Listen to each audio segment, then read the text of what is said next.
So hello everyone, আপোনালোকে helping agro Assam YouTube চেনেললৈ পুনৰ স্বাগতম জনালো। আজিৰ ভিডিঅ'ত আলোচনা কৰিব গৈ আছো আসাম এগ্ৰিকালচাৰ ইউনিভাৰ্চিটিয়ে কণ্ডাক্ট কৰা কমন এন্ট্ৰেন্স টেষ্ট 2025 ৰ এক্সামৰ প্যাটাৰ্নটো কেনেকুৱা থাকিব আৰু এই এক্সামৰ সিলেবাসটো কি থাকিব, লগতে আপোনালোকক জনাব বিচাৰিম 2025 ৰ কিমান তাৰিখে আপোনালোকৰ সিটি এক্সামটো কণ্ডাক্ট কৰিব আৰু তাৰ কাৰণে এডমিট কাৰ্ডটো কিমান তাৰিখে ৰিলিজ হ'ব।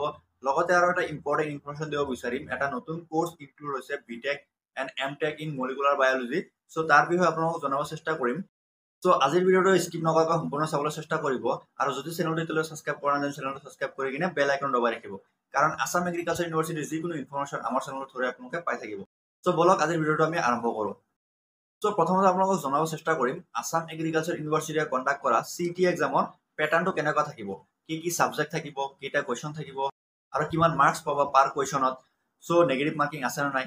সো আসাম এগ্ৰিকালচাৰ ইউনিভাৰ্চিটিৰ সিটি এক্সামত তিনটা সাবজেক্ট থাকে, ফিজিক্স, কেমিস্ট্ৰি আৰু বায়োলজি।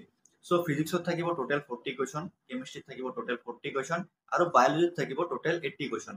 বায়োলজিৰ 80 কোৱেশ্চনত দুটা পাৰ্ট থাকিব, এটা হল বোটানি আৰু এটা হল জুলজি। সো বোটানিত থাকিব 40 কোৱেশ্চন আৰু কেমিস্ট্ৰিত থাকিব 40 কোৱেশ্চন। সো পাৰ কোৱেশ্চন যদি আপোনালোকে কাৰেক্ট কৰে দেন +1 মাৰ্ক আপোনালোকে পাব, আৰু যদি এটা কোৱেশ্চন ৰং হয় দেন 0.25 কে আপোনালোকক ডিডাক্ট কৰা হ'ব। আৰু এক্সামৰ ডিউৰেশ্যনটো হল টোটাল 2 আৱাৰ্স।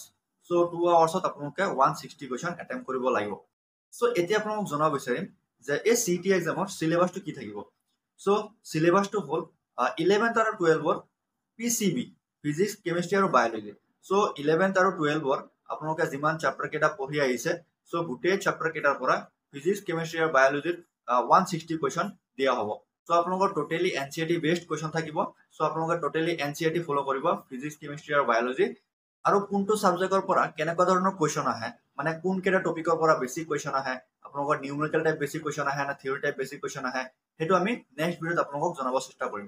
সো ইয়াৰ লগতে আপোনালোকক এটা ইনফৰমেশন দিব বিচাৰিম, যদি কোনোবা ষ্টুডেণ্টে 2025 ৰ সিটি এক্সামৰ কাৰণে প্ৰিপাৰেচন কৰিব বুলি ভাবিছে দেন আপোনালোকে এটা ক্ৰেশ কোৰ্স জইন কৰিব পাৰে, যোনটো ক্ৰেশ কোৰ্সত ডেইলি ফিজিক্স, কেমিস্ট্ৰি আৰু বায়োলজিৰ লাইভ ক্লাसेस হ'ব আৰু আপোনালোকে সেই লাইভ ক্লাसेছৰ ৰেকৰ্ডেড ভিডিঅ' কেইটা পাই থাকিব।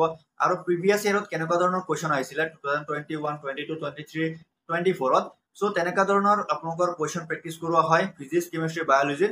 সো আপোনালোকে স্ক্ৰীনত থকা নাম্বাৰত কল কৰি কিনে আপোনালোকে কন্টেক্ট কৰিব পাৰিব, আৰু যদি আপোনালোকে এই কন্টেক্ট নাম্বাৰত কন্টেক্ট কৰি কিনে যদি জইন কৰে দেন টোটেল প্ৰাইচটো হল 2300 ৰুপিজ, কিন্তু তাৰ পৰা আপোনালোকে 200 ৰুপিজ এটা ডিসকাউন্ট পাব। সো আপোনালোকে ক্ৰেশ কোৰ্সত এতিয়া জইন কৰি লওক, কাৰণ এক্সামৰ কাৰণে বেছি দিন নাই। সো এতিয়া আপোনালোকক জনাম যে সিটি এক্সামটো কিমান তাৰিখে কণ্ডাক্ট কৰা হ'ব। সো সিটি এক্সামটো আপোনালোকৰ জুলাই 1st উইকত কণ্ডাক্ট কৰিব। সো জুলাই 1st উইকত যদি সিটি এক্সামটো কণ্ডাক্ট কৰে দেন ইয়াৰ কাৰণে এডমিট কাৰ্ডটো কেতিয়া ৰিলিজ হ'ব। সো আপোনালোকে জানে যে এক্সামৰ 1 উইক আগত এডমিট কাৰ্ডটো ৰিলিজ কৰা হয়, যোনটো আমাৰ ইউনিভাৰ্চিটিৰ অফিচিয়েল ৱেবসাইট আছে সেই অফিচিয়েল ৱেবসাইটত। সো জুনৰ লাষ্ট উইকত আপোনালোকে এডমিট কাৰ্ডটো ডাউনলোড কৰিব পাৰিব ৱেবসাইটত গৈ কিনে। সো জুলাইৰ 1st উইকত আপোনালোকৰ এক্সামটো হ'ব। সো এক্সামটো কেতিয়াবা যদি বেছি ষ্টুডেণ্ট থাকে দেন 2 দিন হয় বা 3 দিন হয়। সো মোষ্ট প্ৰবেবলি আপোনালোকৰ জুলাই 5 to 6ত আপোনালোকৰ এক্সামটো হ'ব। সো এইটো আপোনালোকৰ 90% শিওৰ হয়। সো আপোনালোকে এতিয়া প্ৰিপাৰেচন কৰি থাকক, কাৰণ বেছি দিন নাই। সো আজিৰ কাৰণে ভিডিঅ'টো ইমানখিনি আছিলে। যদি ভিডিঅ'টো আপোনালোকৰ হেল্পফুল হয় দেন ভিডিঅ'টো লাইক, কমেন্ট কৰি যিমান পাৰে ভিডিঅ'টো শ্বেয়াৰ কৰিব আৰু চেনেলটো সাবস্ক্ৰাইব কৰিবলৈ নাপাহৰিব।